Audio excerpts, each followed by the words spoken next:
Salam jumpa dengan saya Dio, peziarah iman kaki Gunung Tugel Purwokerto Banyumas. Apa kabar nih? Saya harap kita semua segar bugar, sehat, waras, dan keras. Tidak loyo, tetap semangat. Kita lanjutkan perjalanan ziarah kita berhikmat melalui kitab Hikmat Amsal. View apa yang mau kita bagikan dalam ziarah kita kali ini? Ini, suatu saat umat manusia itu diperingatkan oleh para dewata. Pada suatu hari, dan pasti tak lama lagi, kata dewata, semua mata air di bumi akan lenyap. Kecuali kalau disimpan secara khusus. Tetapi jangan khawatir, setelah itu akan mengalir sejenis air yang lain, boleh diminum. Hanya saja yang meminumnya segera menjadi gila. Hanya satu, sebut saja tokoh kita yang memperhatikan peringatan dewata. Dia kemudian mengumpulkan banyak air, menyimpannya secara khusus, menunggu saat yang sudah ditetapkan dewata.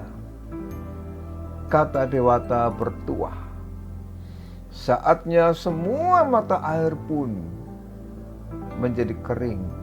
Sumur, sungai, danau, samudra, semua kering. Nah, tokoh kita segera berlari ke tempat dia menyimpan airnya. Ternyata masih ada. Dia meminumnya, tapi tidak ada perubahan apapun. Tetapi ketika sumur-sumur, sungai-sungai, dan danau-danau itu mulai berair kembali, persoalan pun segera muncul. Semua orang, kecuali tokoh kita, menjadi gila. Gerak-geriknya, tindak tanduknya sudah serba berubah. Nah, tokoh kita berusaha mendekati mereka, mengajak mereka bicara, namun disambut dengan sikap yang bermusuhan. Ketika datang dengan belas kasihan, justru tokoh kita lah yang dianggap gila oleh mereka. Untuk sekian waktu, tokoh kita masih bertahan menghadapi situasi semacam itu. Dia minum dari air yang disimpannya. Tetapi siapa yang pernah menang melawan kesepian dan kesendirian? Tokoh kita juga tidak kuat lagi melawan kenyataan bahwa ia sendirilah yang lain daripada yang lain, meskipun dia tidak punya kelainan. Sebaliknya, dia yakin bahwa ia sendirilah yang sebenarnya sehat dan waras. Menghadapi fakta ini, dia marah. Dia buang semua tandon airnya, dihancurkan, dituang dan dibuangkan semua simpanan airnya sampai habis-habis. Dan ia mulai minum air yang diminum orang lain. Akibatnya, sama seperti yang lain, dia lupa segalanya. Lupa dengan apa yang pernah dipikirkan sebelumnya. Lupa dengan peristiwa yang terjadi sebelumnya. Yang diketahui oleh tokoh kita ini sekarang adalah bahwa semua orang menerimanya sebagai seorang gila yang mendadak waras di tengah-tengah mereka. Itu dongeng. Dan memang hanya sebuah dongeng. Tetapi juga bukan sekedar dongeng, bukan? Namun dongeng yang bisa dimaknai. Nah, apa makna yang bisa kita maknai? Mari berdoa. Bapa di surga, Allah yang baik, Kami bersyukur kepadamu untuk semua kehidupan yang Allah hadirkan dalam hidup kami. Suka, duka, senyum, tangis, gembira, sedih, Engkau hadirkan kepada kami. Dan semuanya ternyata Tuhan pakai untuk lebih mendewasakan kami, agar sebagai pribadi yang lebih seimbang. Karena itu Bapa di surga, kami mohon pertolongan-Mu agar dalam cuaca apapun kami tetap memiliki wawasan dan perspektif yang lebih luas serta seimbang, sehingga tidak menjadi sombong tatkala kami di atas, tetapi juga tidak menjadi rendah diri ketika kami berada di titik yang terendah, tapi tetap menjadi pribadi yang berkontribusi di dalam kapasitas kami di tempat kami masing-masing. Terima kasih Bapa, dalam Kristus kami berdoa. Amin. Saudara-saudara, kita sudah sampai kepada Amsal 27 dan kita merenungkan ayat 19 dan 20. Seperti air mencerminkan wajah, demikianlah hati manusia mencerminkan manusia itu. Dunia orang mati dan kebinasaan tak akan puas. Demikianlah mata manusia tak akan puas. Saudara-saudara, kita memaknai dongeng yang tadi kita dengar. Minimal paling sedikit ada 2 pesan penting di dalamnya. Yang pertama, bahwa ketika ada bencana, ketika ada masalah dan problem, maka tren yang kuat adalah menyelamatkan diri sendiri. Tentu dengan segala dasar dan alasan. Contoh yang masih grace, anyar, adalah orang-orang yang diduga, dianggap, dan didakwa terlibat di dalam kasus wafatnya Brigadir Yosua Huta Barat.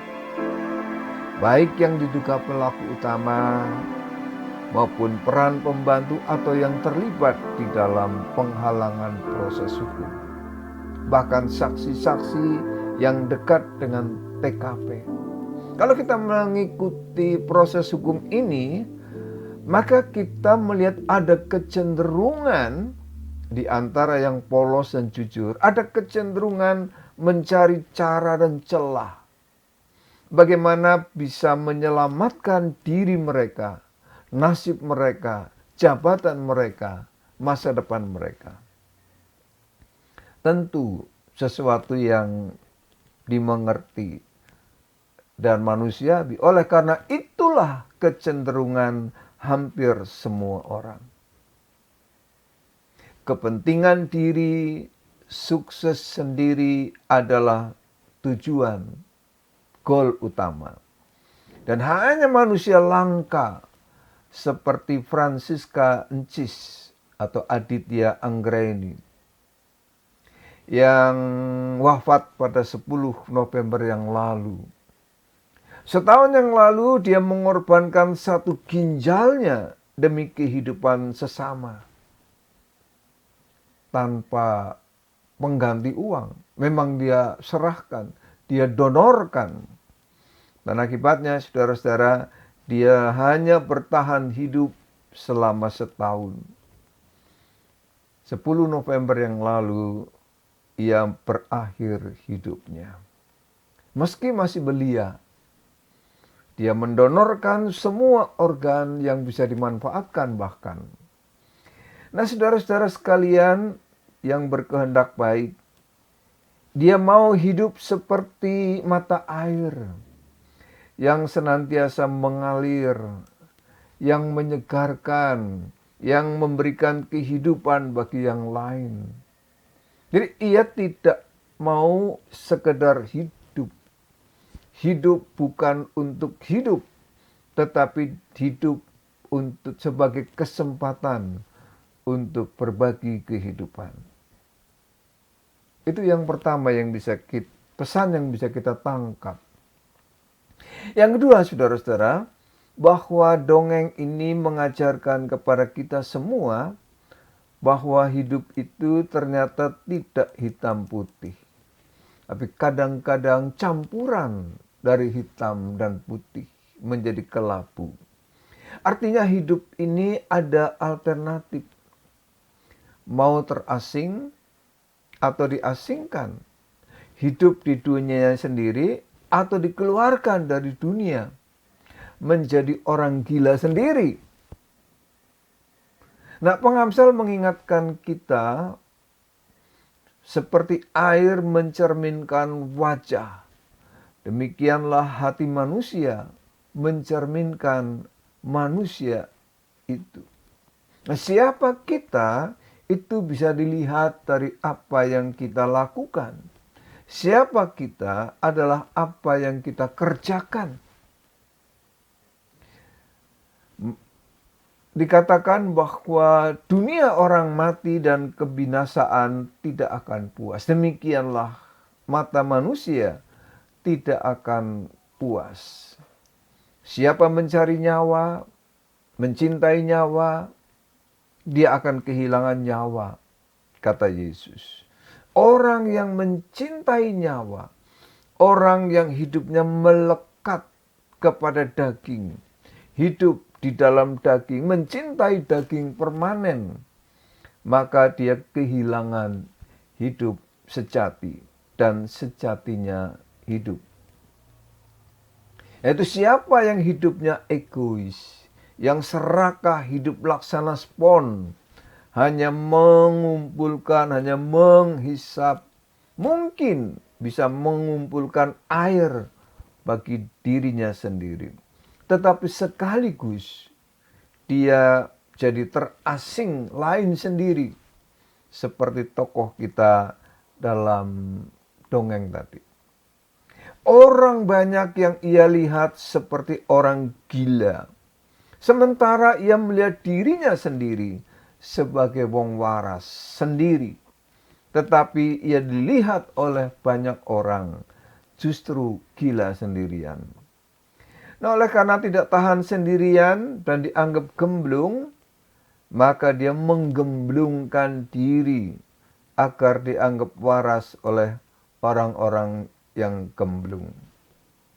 Nah, saudara, celakanya kita bisa terlibat di dalamnya. Celakanya bahkan kita ada di panggung cerita itu. Lalu kita mau berdiri di mana? Tetap waras di tengah kegilaan atau ikut gila supaya dianggap waras? Saya ingat kata-kata Yesus yang mengingatkan kita agar kita di tengah-tengah suasana hidup semacam itu, kita tetap menjadi garam yang terang dunia. Garam berarti kita mau melarut, tidak terasing dan mengasingkan diri, tetapi mau ada di tengah-tengah orang banyak itu. Tetapi memberi rasa, mengawetkan sesuatu yang berpotensi busuk. Dan menjadi terang, yaitu masuk di dalam kegelapan. Tidak merasa dirinya di luar itu.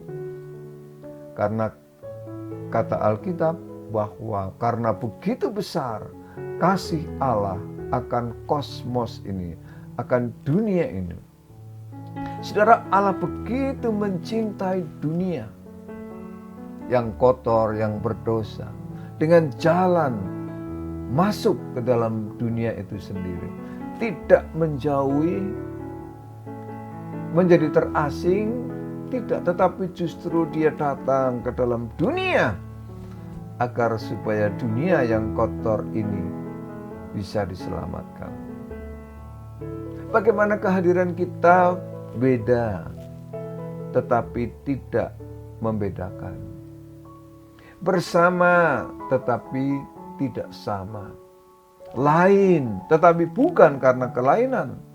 Serawung hidup bersama dengan memberi manfaat sesuai dengan kapasitas kemampuan yang kita miliki. Sampai di sini perjumpaan kita dalam ziarah kali ini. Kita ketemu pada perjalanan berikutnya. Tuhan menyertai dan memberkati kita semua. Amin.